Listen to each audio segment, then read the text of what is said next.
'89 Rugby League is the biggest show in town. We've got Tina Turner with this brand new campaign, What You Get Is What You See, and you are front and centre of this as this footballing Adonis, doing sit-ups, looking into the camera. It's all spectacular, and we've never seen anything. It sold the game in a way that you just wanted to be part of. Tina Turner just turned our game upside down, introduced women and kids into this game like we've never seen before. And everyone was getting a letter from John Quayle. It was like the chocolate factory. Who has the golden letter? Chosen. Who's been chosen in the Tina Turner commercial? You could see blokes like, you know, that weren't invited. You could see they walked away with so much, they were so disappointed. Oh, I find it very difficult acting. You know, I'm usually pretty quiet. Yeah, but she made it very comfortable for us, everyone. Exactly. She made it really comfortable for everyone to work with her, and she treated everybody like it was just a normal person like herself. Yeah, like your grandson. Yeah. The power of rugby league all of a sudden became wow. It was sexy. It was fantastic. Yeah. It was sexy, it was fun. I think that was probably one of the greatest changes of the game of rugby league in the history of the game. Sit with the best. And there they are, the enemy. The interlopers, the invaders from the south. Wayne Pearce, the vice-captain at lock, says this is the best New South Wales pack he's ever played in. They're all big and tough except for hooker Benny Elias, number 12, and he's little and tough. Selected for New South Wales in 1985, and it was just such a perfect time for you to arrive on that Origin scene. It was a famous year for the Blues, and this golden touch of Benny Elias did just the trick. What was it like to make your debut at Lang Park? It's a dream come true. And then being part of game one up there at Lang Park, and that's when the great Steve Mortimer stops the bus. And he gets all the players to the back of the bus, and he tells us and reminds us how important it is, not for us, for every New South Wales person watching us on TV today. You know, I could see Noel Cleal and Eric Groth and Chris Mortimer. You see all of a sudden Blocker. They all didn't say a word. He said to the bus driver, now get us to the game. And not another word was spoken. And I thought, by God, we're going to win this. It's all over as the kids stream onto Lang Park, and the final hooter goes off. The final score, 18 points to 2 for New South Wales in a magnificent game of rugby league. Game two down here. He's in the clear, Elias! He's going to score! Right underneath the post, Benny Elias, you little beauty! And was your family there? My whole family, my friends. And we won the series for the first time. And that moment's immortalised. Steve Mortimer falls to his knees. Oh. He's chaired off. Wally Lewis puts in a man-of-the-match performance in a beaten side. Barry Gomersall's the referee. You had everything working against you. The Blues, they've got a chance to make history, and you did. Moments away from an historic State of Origin series win. Here's Kenny. Kenny's on the line, and he's there. Kenny's in. Well, Kenny has capped a great game by touching down and sealing an historic New South Wales victory. 19 very proud games for New South Wales. Queenslanders just love to hate you. They loved it. You were the villain. You represented everything that really got under their skin. But I feel like you were really comfortable with that. Yeah, I didn't mind. I would write in papers that the girls up there in Queensland had the lizard skin because they were out in the sun all the time, and 4X, they can't spell beer and all that type of stuff. And I said all that publicly, and I suppose they all turned on me. There's two very passionate blokes. We knew we had to get the better of Wally Lewis. And Gus Gould kept on winding up MG. Did MG work over Kerrod Walters first? MG worked over everybody. That's true. MG, you should have seen him in the dressing room. Before we went kick-off, you just knew he was going to explode. This thing you've seen in the State of Origin, was it a fight? Was there something, like, did someone get away with something and you're like, I don't know, I cannot believe they didn't pick No, the worst thing, probably my upsetting thing, is Mark Coyne scoring that try in the right-hand corner. Oh, I'm so glad you brought that up. Queensland are coming back. Darren Smith for Langer. Langer gets it away. Here's the big fella. Gets the pass on. Coyne goes for the corner. And that just broke our heart. Origin brought out, it unlocked something in your heart and also in your head. You were You were attacked it with as much passion and talent that you could throw at anything. 92, how did Mal Meninga crack your head open? He's got my the right side of my head, and I could feel it straight away, and I felt the pouring of blood coming out.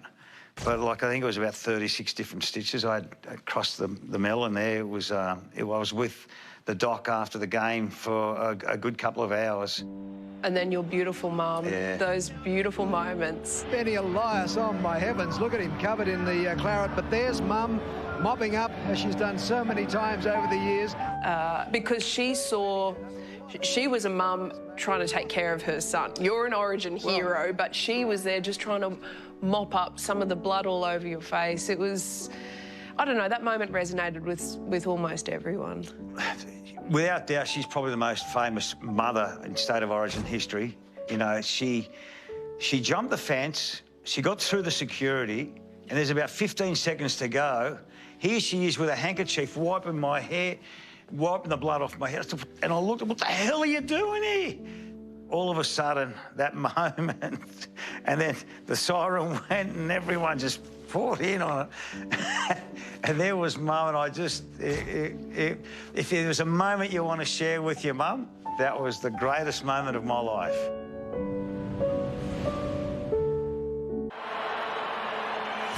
Then Elias goes for the drop goal.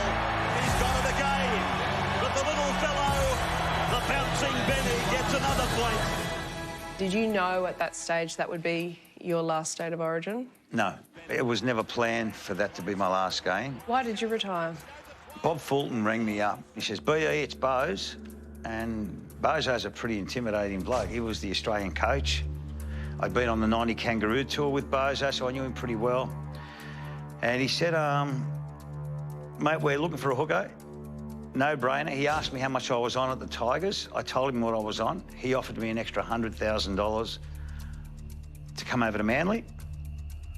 And I hung up, and as I was working with Keith Barnes at the time, I told him the conversation, and he said, Benny, you know, do you really want to go?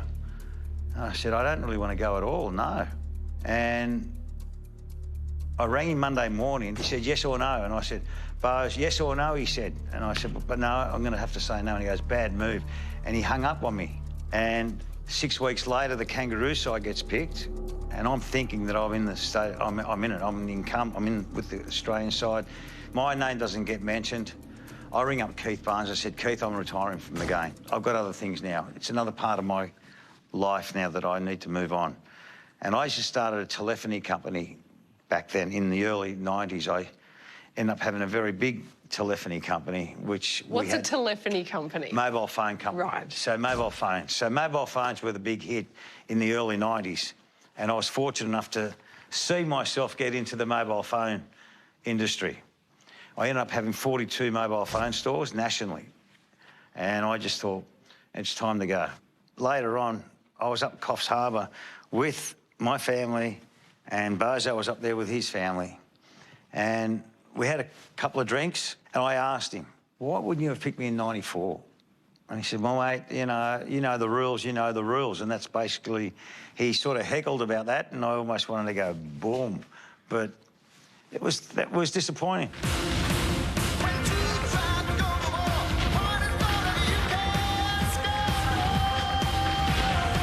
From a business perspective, and as a businessman, as a young businessman, you would have been able to see what Super League was and probably had a different opinion to many of your contemporaries at the time. I was in favour of the longevity of our club, and the place to be was to be with News Corp. And the only way I could voice that was to our members at our AGM. But I said, from a business point of view, and for the longevity of our club, you've got to go with News Corp. Do you think that would have preserved the Balmain Tiger? I know it would have. Fast forward, when they won and they decided to take charge of the game, they gave us no option but to merge. We nearly did the deal with Parramatta. At the 12th hour, Dennis Fitzgerald said, we don't want the Tiger, we want the Eel. It should have been Parramatta Tigers. Correct. But they weren't willing to give up the Eel. Correct. And that ruined everything. That killed the deal. Our next person to dance with us was the Magpies. So we merged with the Magpies. It's history in the making. breaking. The start of a new era. The honeymoon is over and now it's down to business. And what's the future for this? It's 25 years now. We've got to move on. Sometimes you do bad deals, sometimes you do good deals. It's always the club that seems to be in the headlines. And because of your business acumen, you've gone from this champion footy player to on the Forbes rich list. So people want to know, Benny, what's the future? I made a bid to buy the West Tigers. It's not a monetary thing, I can assure you. This would be purely a passion. It was passion. Yeah. And I made an offer to the club and the club refused it. They rejected it, unfortunately. You've still got so much love in the game, for the game, so much respect. 30 years after you retired, elevated into the NRL Hall of Fame. What was that honour like? I had this great girl who inducted me to the Hall of Fame. Ladies and gentlemen, please welcome to the stage, Ben Elias. This was probably one of my greatest moments of my life. To be given that great gift amongst such an elite group that night. If I leave this earth tomorrow, I've had a great life. Elias. Benny Elias set it up. That could be it. Oh, and he's been dropped heavily. My gee, that little Benny Elias, absolutely magnificent. Charge down by Elias. Reflexes of the cat. The Ashes could be gone. Back to Australia. Elias head down, scores. That will be it. The dummy from Elias. Right up the middle again. Put it down to the little genius Benny Elias. Well, Benny Elias, not many could say that they changed the way that the game was played, but you're certainly one of them. Thank you so much. No, thank you, Yvonne, and hope it goes well.